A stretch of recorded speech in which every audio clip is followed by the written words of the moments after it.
salam sejahtera bagi kita semua. Perkenalkan, nama saya Prisilia Daru dengan NIM D1B1 284. Di sini saya akan menjelaskan tentang teori dan struktur atom. Ada beberapa teori atom. Yang pertama, kita akan menjelaskan tentang teori atom Dalton.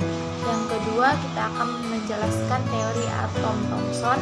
Yang ketiga, teori atom Rutherford. Yang keempat, teori atom Niels Bohr. Yang kelima, teori atom mekanika gelombang atau atom modern. Yang keenam, teori atom Heisenberg. Dan yang terakhir, teori atom Schrödinger. Baik, yang pertama saya akan menjelaskan tentang teori atom Dalton tahun 1776 sampai 1844. Dalton merupakan ilmuwan pertama yang mengemukakan tentang teori atom.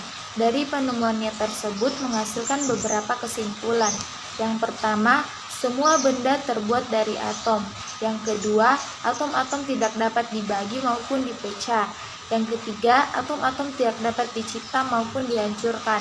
Yang keempat, atom-atom dari unsur tertentu merupakan identik satu dengan yang lainnya dalam unsur-unsur tertentu. Yang kelima, reaksi kimia merupakan penyatuan atau pemisahan beberapa atom yang tidak dapat dihancurkan. Sayangnya, teori atom Dalton tidak dapat menjelaskan sebagaimana atom sebagai bola pejal dapat mengantarkan arus listrik.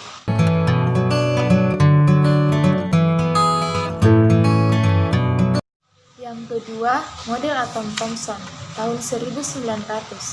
Pada awal abad ke-20, J.J. Thomson menggambarkan atom seperti bola roti dengan taburan kismis.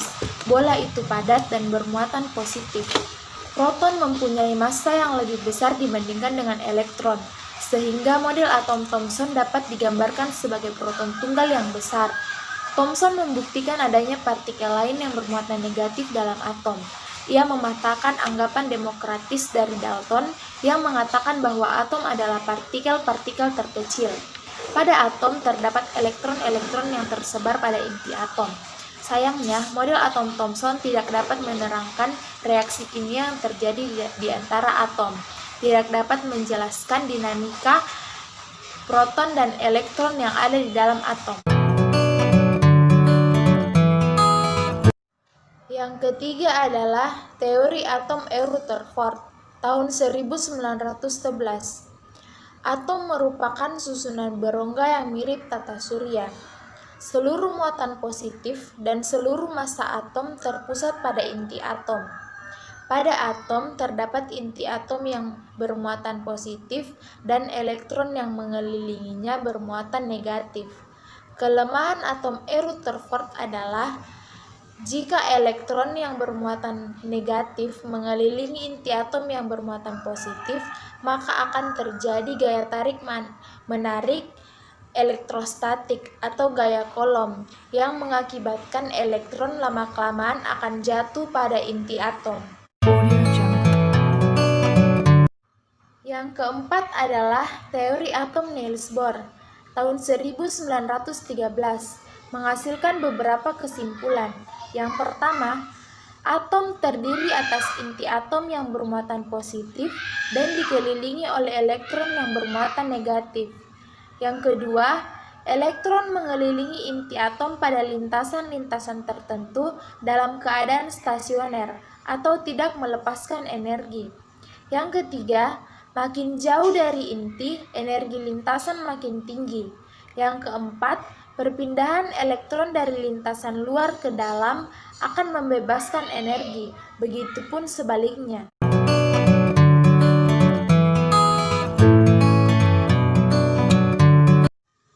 Yang kelima, ada atom mekanika gelombang atau atom modern, menghasilkan beberapa kesimpulan. Yang pertama, kedudukan elektron mengelilingi inti atom digambarkan dengan orbital. Yang kedua, suatu orbital dapat ditempati oleh satu atau dua elektron dengan arah perputaran yang berlawanan.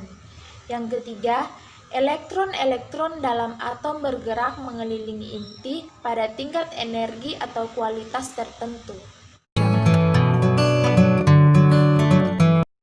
Yang ketujuh, ada Erwin Schrödinger tahun 1927.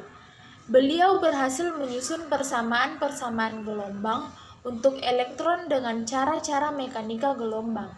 Menurut beliau, elektron yang mengelilingi inti terdapat di dalam suatu orbital.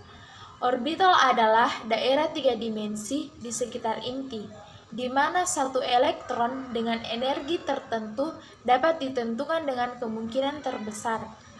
Suatu kulit terdiri atas satu atau lebih orbital. Orbital-orbital dalam suatu subkulit mempunyai energi yang sama. Elektron dalam masing-masing kulit jumlahnya yaitu 2n2, di mana n adalah nomor kulit. Yang terakhir, saya ingin menjelaskan tentang struktur atom. Yang pertama, atom merupakan satuan dasar materi yang terdiri dari inti atom beserta awan elektron. Yang kedua, inti atom mengandung campuran proton yang bermuatan positif dan neutron yang bermuatan netral.